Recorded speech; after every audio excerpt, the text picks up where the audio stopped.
Waduh. Rupa-rupanya baru saja mereka bertarung. Artinya belum lama. Sebab masih memakai tangan kosong. Belum mempergunakan senjata. Kelihatannya ini yang terdesak. Dalam pertarungan tangan kosong atau mempergunakan pedang, Mantili tidak ada bandingannya. Tapi dalam bidang ilmu kadikjayaan, Mantili tidak bisa apa-apa. Jadi dalam pertarungan tangan kosong itu, bagaimanapun juga, Lasmini tidak akan menang melawan Mantili.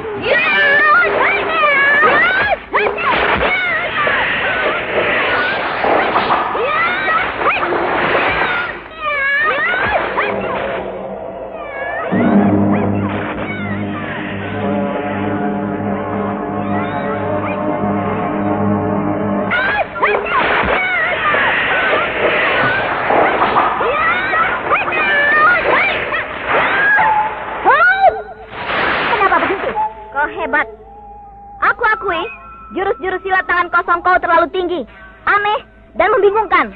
Sekarang mari kita tingkatkan dengan mempergunakan senjata. Baik, senjataku ini. Kembang? Ya. Ini kembang anggrek, warna jingga. Cocok. Rata-rata pendekar perempuan yang murahnya bejat selalu mempergunakan kembang sebagai senjata. Kembang teratai, kembang kemboja, kembang anggrek telah diselewengkan menjadi lambang wanita nakal. Keparat!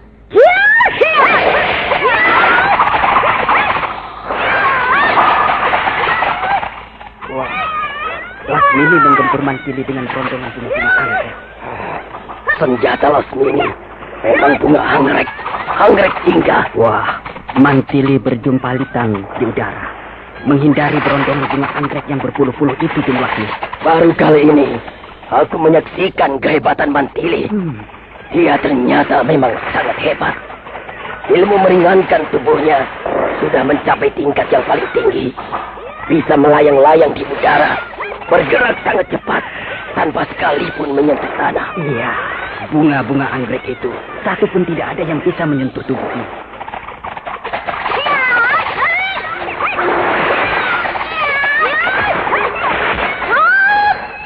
Kenapa berhenti? Bosan? Karena tak satu pun bunga-bunga anggrek itu kena padaku. Sekarang aku akui, ternyata Mantili bukan nama kosong. Kau terlalu hebat, tapi jangan girang dulu. Terimalah sekarang jurus kembang 1000.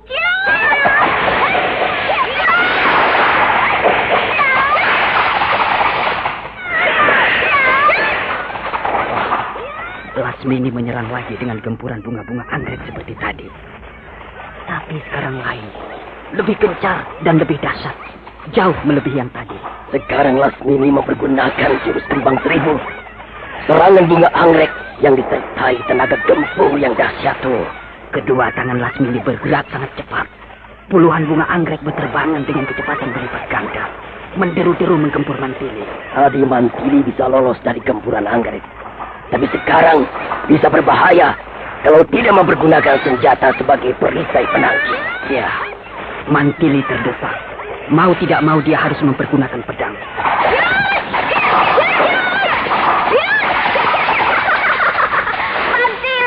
Kau tadi bisa lolos dari gempuran bunga-bunga anggrek. Tapi sekarang, jangan harap kau akan selamat. Memang tetap sama, aku serang kau dengan bunga anggrek. Tapi yang ini, 10 kali lipat dahsyat.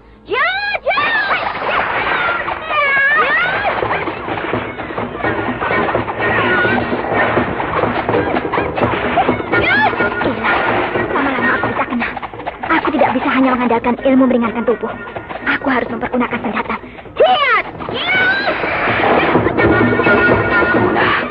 Mantili mencabut pedang. Pedang perak. Iya. Kalau ingin selamat, dia tidak bisa hanya mengandalkan ilmu meringankan tubuh, tapi harus disertai menggunakan senjata sebagai perisai.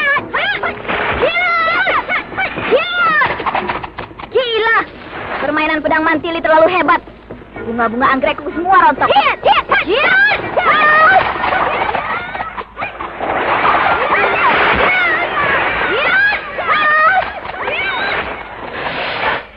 Permainan pedang Mantili terlalu cepat. Bunga-bunga anggrek semuanya rontok. Hancur terpotong-potong, dibabas oleh pedang perak. Iya. Sekarang Lasmini yang kuat.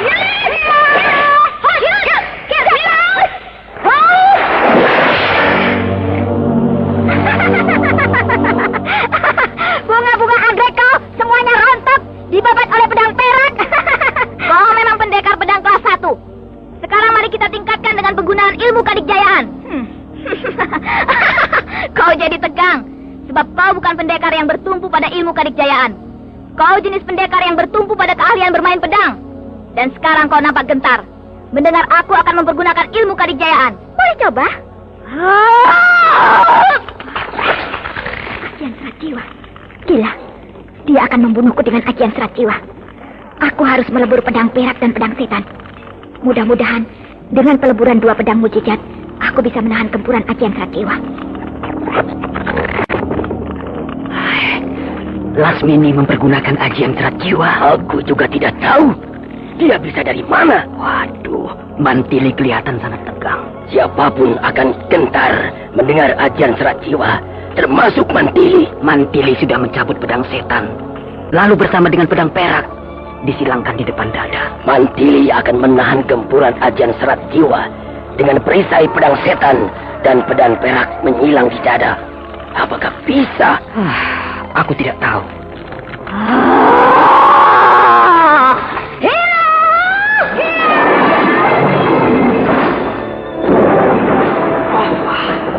Mantili terlempar, jungkir balik, Tapi bisa berdiri lagi. Dia tidak apa-apa. Aku selamat. Aku tidak apa-apa. Aku bisa menahan gempuran ajian serat jiwa dengan perisai kedua pedang mujizat ini. Gila. Mantili tidak apa-apa. Terluka sedikit pun tidak. Hebat sekali kedua pedang pusaka itu. Hanya dengan disilangkan, dia selamat dari maut. Hanya terlempar ke belakang, jungkir balik, berguling-guling di tanah, tapi bisa berdiri lagi dengan tegar. Aku tidak mengerti tentang ilmu kadikjayaan, tapi aku memiliki 2 pedang mukjizat yang tidak ada bandingannya. Bertahun-tahun aku melebur tenaga mukjizat dari kedua pedang ini untuk suatu ketika menangkal serangan ilmu kadikjayaan. Dan aku berhasil. Ajian serat jiwa yang termasyur itu bisa aku jinakkan dengan peleburan mukjizat pedang perak dan pedang setan. Kau jangan besar kepala dulu, Mantili. Sekarang cobalah ajian waringin sungsang. Ngelantur. Dari mana kau bisa ajian waringin sungsang? Lihat buktinya. Benar. Itu benar ajian waringin sungsang. Keparat. Lasmini kenapa bisa maju dengan pesat? Dari siapa dia bisa menguasai ajian waringin sungsang? Ajian waringin sungsang setingkat dengan ajian serat jiwa. Mudah-mudahan dengan peleburan kedua pedang mujizat ini, aku bisa mengatasinya.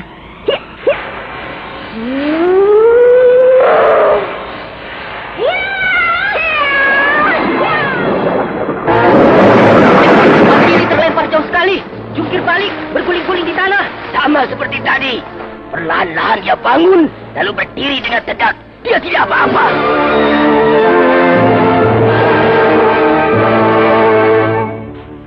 Gila. Benar-benar gila. Digempur pakai ajian waringin sungsang, juga tidak apa-apa. Hebat benar kedua pedang mujizat itu. 2 buah ilmu kadikjayaan tingkat tertinggi berhasil aku jinakkan. Kau mau apa lagi, Lasmini? Kau nampak jadi bingung? Baik. Sekarang ilmu lampah lumpuh. Perempuan sinting, kau semakin ngawur tidak keruan. Tidak akan ada yang bisa menguasai ilmu lampah lumpuh kecuali Kakang Brahma. Brahma juga manusia biasa. Masih doyan makan nasi. Nah, kalau Brahma bisa, kenapa aku tidak? Terserah kau. Apakah kau masih waras atau benar-benar sudah jadi gila? Jangan banyak mulut. Lihat buktinya.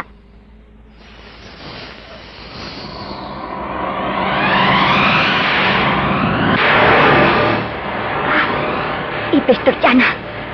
Apakah aku tidak sedang bermimpi? Dia benar-benar menguasai ilmu lampah lumpuh. Aku tidak mengerti. Aku tidak mengerti.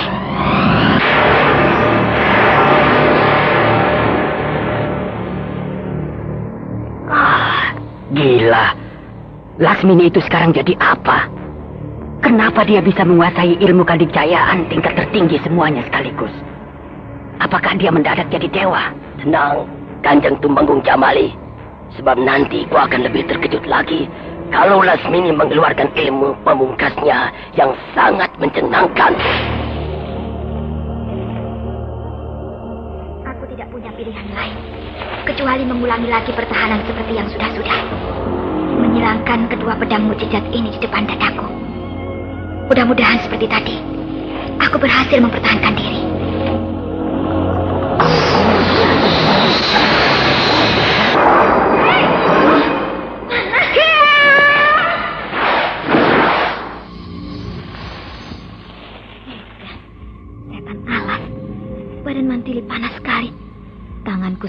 membakar api yang berkobar-kobar. Dia itu memiliki ilmu apa? Tidak roboh oleh sentuhan ilmu lampah lumpuh. Seharusnya begitu tersentuh oleh tanganku, dia roboh, terkulai dan lemas, ambruk di tanah. Tapi malah sebaliknya. Tubuhnya terlontar, melambung ke udara, dan balik ke bawah, berdiri dengan tegar. Tidak cedera sedikit pun. Selamat. Aku lolos dari maut. Mantili, terus terang aku kagum kepadamu. Aku sama sekali tidak menduga kalau kau ternyata seorang pendekar pedang yang paling dikjaya. Yang bukan hanya ahli bermain pedang, melainkan berhasil melebur mukjizat dari kedua pedang pusaka itu. Terpaksa. Dengan sangat terpaksa. Aku harus menundukkan kau dengan gabungan ketiga ilmu tersebut. Terimalah ilmu cipta dewa. Ilmu durjana apalagi yang akan kau pergunakan, Lasmini? Kalau kau bisa melebur intisari dari mukjizat pedang setan dan pedang perak, maka aku pun bisa melebur intisari dari mukjizat ajian serat jiwa, ajian waringin sungsang, dan ilmu lampah lumpuh. Ternyata kau pembual nomor 1. Tapi tak apalah. Aku tahu kebenaran dari kata-kata seorang pembual seperti kau. Baik, mari kita buktikan.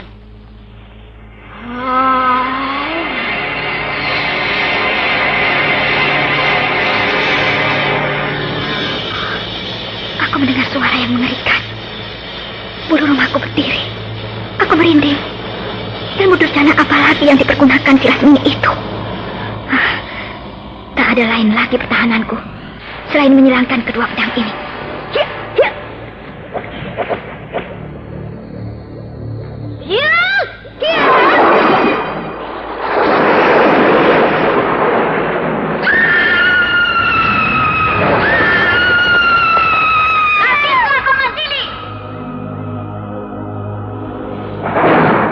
Mantili roboh, terkapar di tanah. Kedua pedangnya, pedang setan dan pedang perak, lepas dari tangannya terlempar ke udara. Waduh, Lasmini terlalu kejam. Dia benar-benar berniat membunuh Mantili. Mantili, akhirnya kau roboh. Aku bisa mengalahkan peleburan pedang setan dan pedang perak. Kedua pedang mukjizat itu terlempar jauh sekali entah jatuh di mana. Dan kau terkapar, tergeletak, membujur kaku di atas tanah.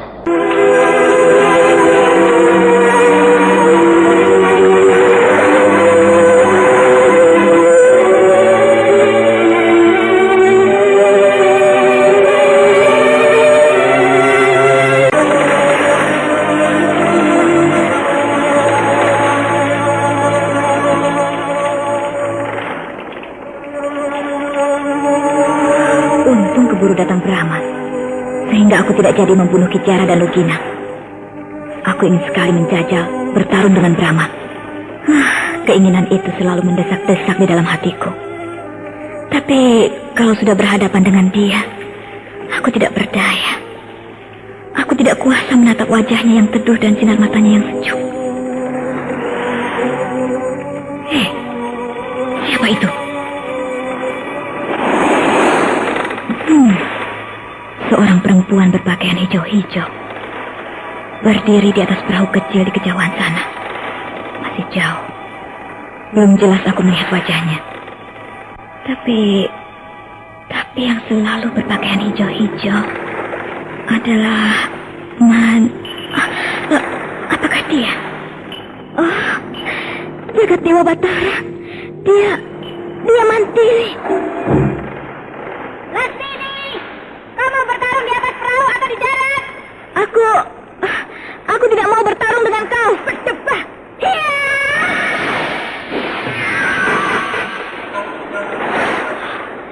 Dia melompat ke sini, naik ke atas perahuku.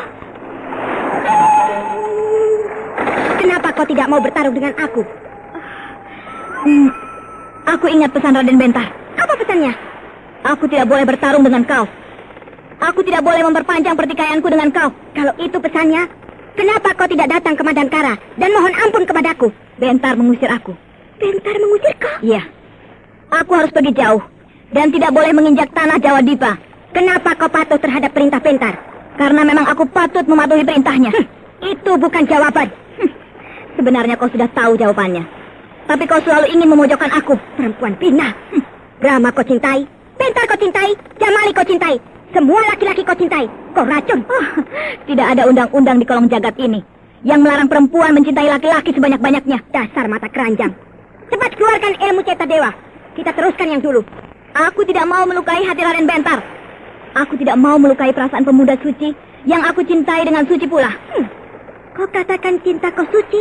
Aku memang perempuan mata keranjang. Tapi cinta suci hanya untuk satu orang saja. Dia itu, Raden Bentar. Sampai kiamat, aku tidak akan melepaskan Bentar untuk kau miliki. Aku juga tidak berniat untuk memiliki Bentar. Aku hanya mencintai dia, titik. Keras kepala. Kau juga keras kepala. Cepat. Ayo kita mulai.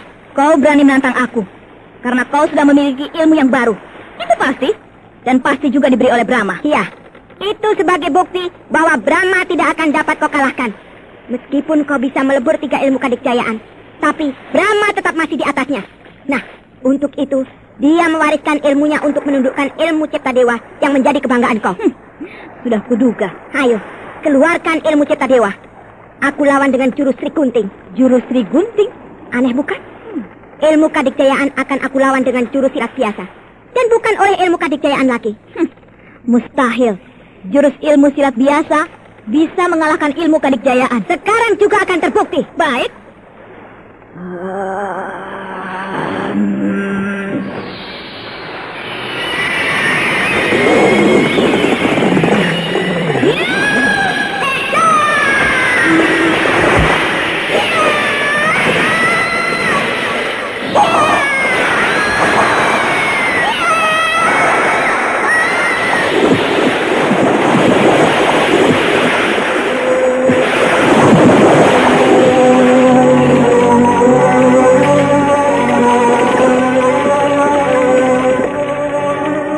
Jurus Sri Gunting memang luar biasa. Langsung ini terlempar ke udara, jatuh meluncur ke bawah. Aku hujam dengan pukulan penentuan, dan dia terbanting ke laut, mengambang di atas air. Kakang Brahma melarang aku membunuh Lasmini. Baiklah, akan aku naikkan dia ke atas perahu, dan aku dorong ke arah timur. Kebetulan, di perahunya ada layar kecil, bisa aku kembangkan agar dihembus angin sampai ke Malaka.